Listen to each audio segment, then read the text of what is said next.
Halo teman-teman suara Juventini bersama gue Jeki. Kali ini gue sendiri nggak apa-apa ya. Jadi ya agak telat nih kalau kita ngomongin interface Juve. Agak telat sih, cuman ya nggak apa-apa. Nanti gue akan bahas tentang review interface Juve, cuman mungkin nggak panjang.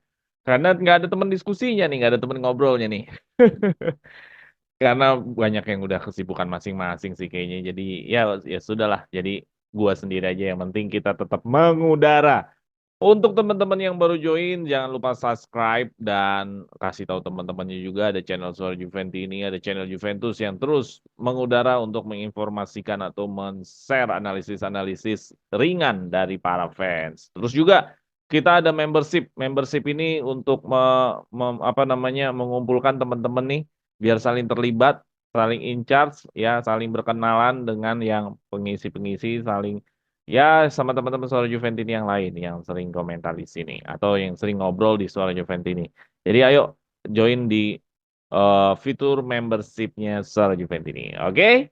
Nah, kali ini gue sebelum ke interface Juve ada satu berita karena ini adalah formatnya adalah Vincere News. Pasti gue berita dulu ya. Beritanya adalah mengenai Allegri. Nah, Allegri nih, ayo bagi yang hatersnya Allegri, ini waktunya kalian. Ya bagi teman-teman yang masih sampai sekarang tidak mensupport Allegri di periode keduanya.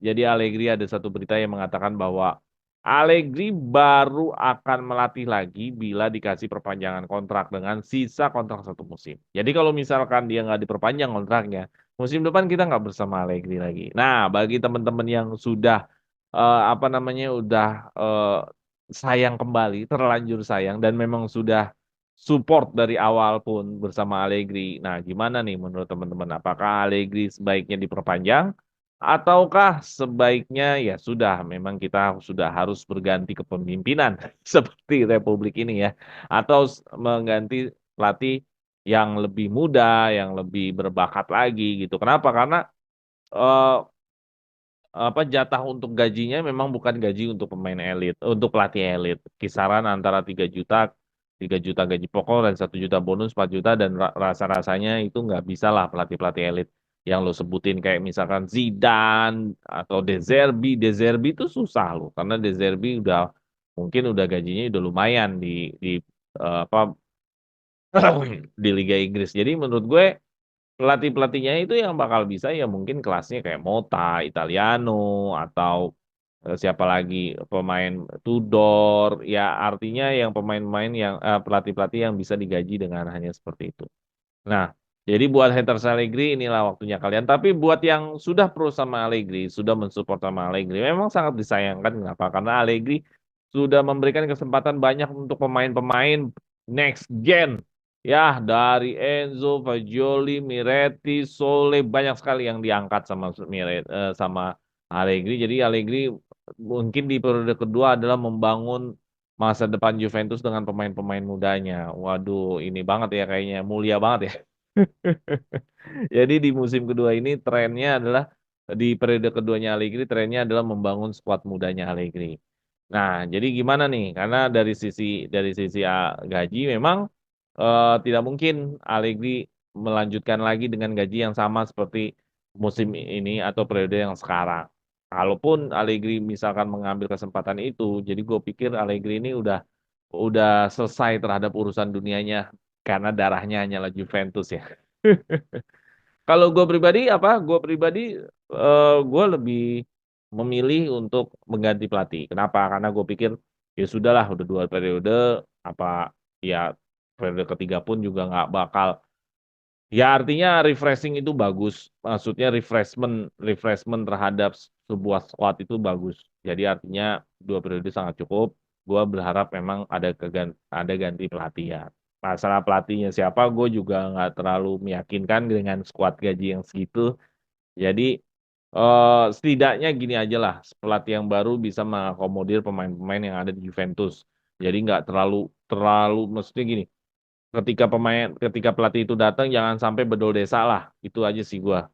Karena sangat disayangkan kalau misalkan lu udah ada skuad yang sekarang terus langsung diganti 11-11-nya.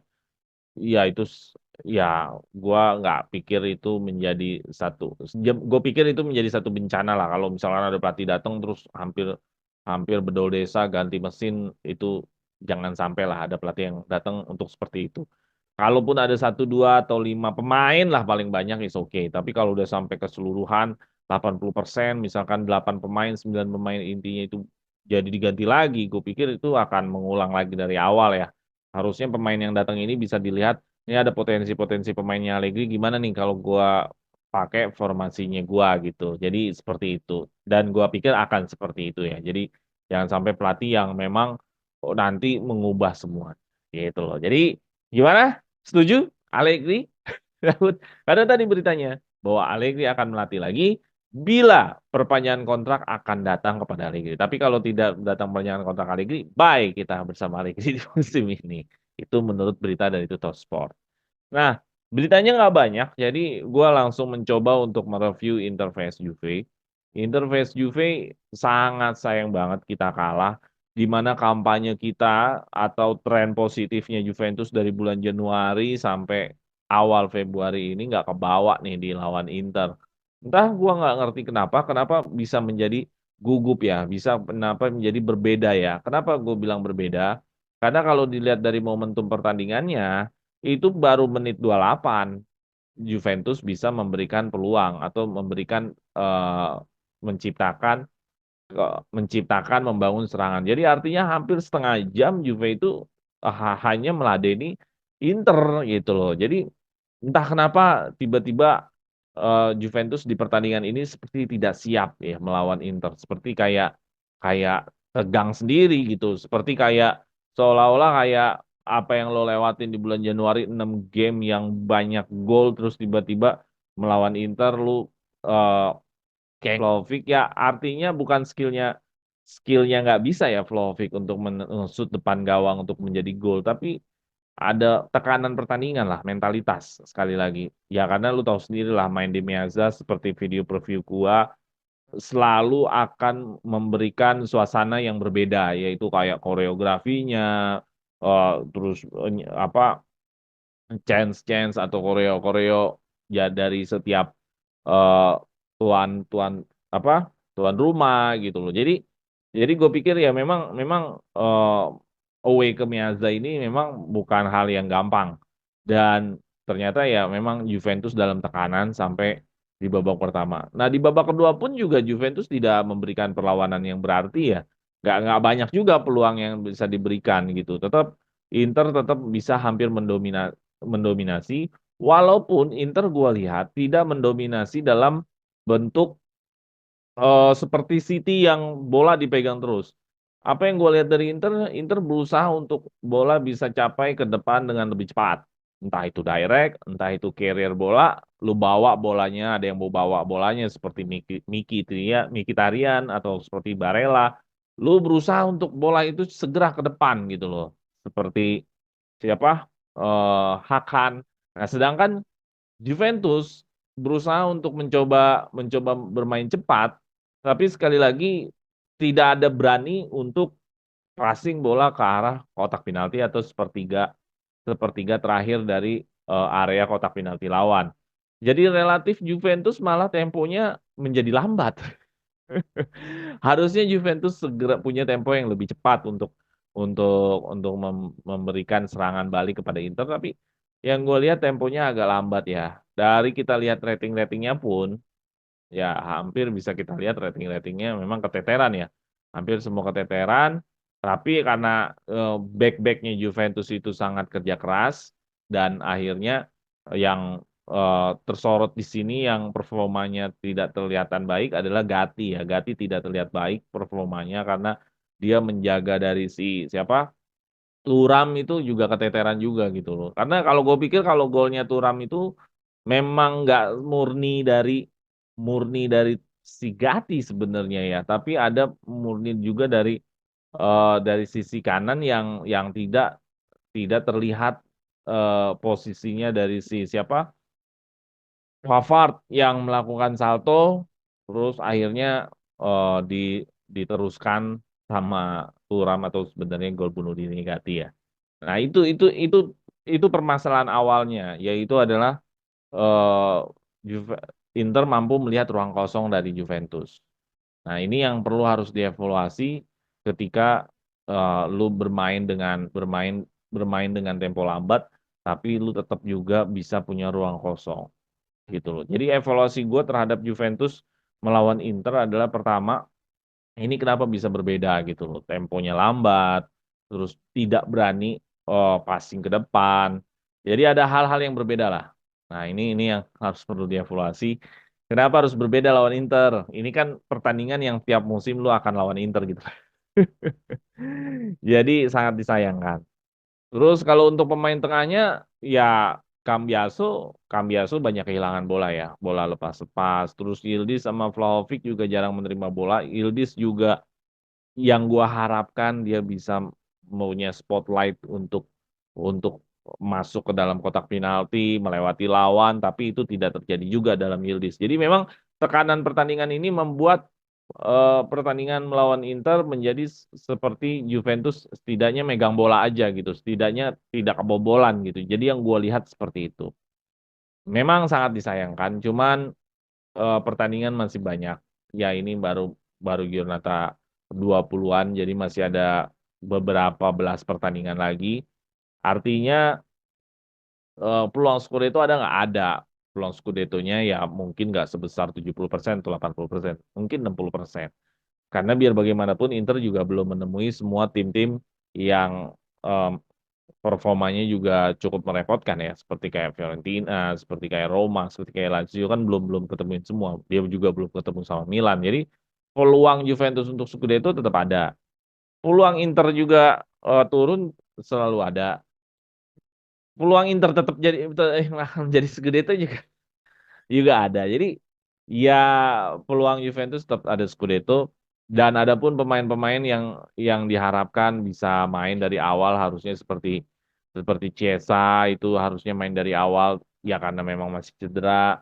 Karena Chiesa itu memang tipikal pemain yang bisa bermain di big games ya, bermain yang bisa di game-game besar, game-game penentu Chiesa itu bisa, tapi ketika dimain pun juga sebenarnya, suasana suasana Juventus di menit 60-an pas Chiesa masuk juga, tidak tidak apa namanya, tidak mensupport Chiesa juga gitu. Jadi memang memang Juventus hari ini, lagi sial lah, lagi nggak seperti aslinya. Tapi kalau gue yakin kalau Juventus bermain lebih lepas, tidak dalam tekanan, terutama pemain tengah dan pemain depannya, ya karena kalau untuk pemain belakangnya justru lepas nih, pemain belakangnya sangat fokus ya, terutama Bremer, Bremer bagus sekali, kalau Bremer gue pikir itu yang paling bagus, Danilo juga pontang-panting, jadi gue bilang di grup Suara Juventini di WA nih, back-backnya Juventus lembur nih, kerja keras banget nih untuk mempertahankan gempuran dari Inter. Dan gue lihat Inter memang timnya sangat siap ya, sangat komprehensif. Hampir semuanya itu membahayakan pergerakan Di Marco, pergerakan Pavard, pergerakan Thuram, pergerakan Barella, semuanya hampir membahayakan. Artinya ini menjadi menarik ketika kita berhasil menyalip mereka, kita yang Scudetto. Artinya apa? Tim yang memang bagus kita salip gitu loh. Gitu loh. Jadi apakah Juventus layak kalah dengan hasil seperti ini? Ya gua harus mengakui memang Juventus salah kalah, tapi, ini untungnya liga bukan turnamen, bukan knockout, babak knockout, bukan kompetisi knockout, jadi masih ada kesempatan untuk merubah pertandingan ke berikutnya yaitu melawan Udinese. Bintangnya siapa ya? Bremer. Di pertandingan ini hanya Bremer yang paling gue lihat, eee, shining ya, bersinar ya. Hanya Bremer gitu. Oh ya, ada satu pemain baru kita yang akhirnya dimainkan yaitu Carlos Alcaraz, cuman sayangnya hanya main di menit 90. Apakah ini menjadi tanda kalau nanti kita, mainin itu di lawan Udinese ya? Kalau dengan lihat tipikalnya apakah Allegri akan, memainkan dia di posisi seperti apa? Dan mau di atribut seperti apa? Apakah lebih banyak menyerang, apakah lebih banyak defense, ataukah, benar-benar kerja keras antara defense dan offense-nya seimbang? Nah itu yang menjadi penasaran mungkin para Juventini. Ini bentuk karakter bermainnya seperti apa gitu loh.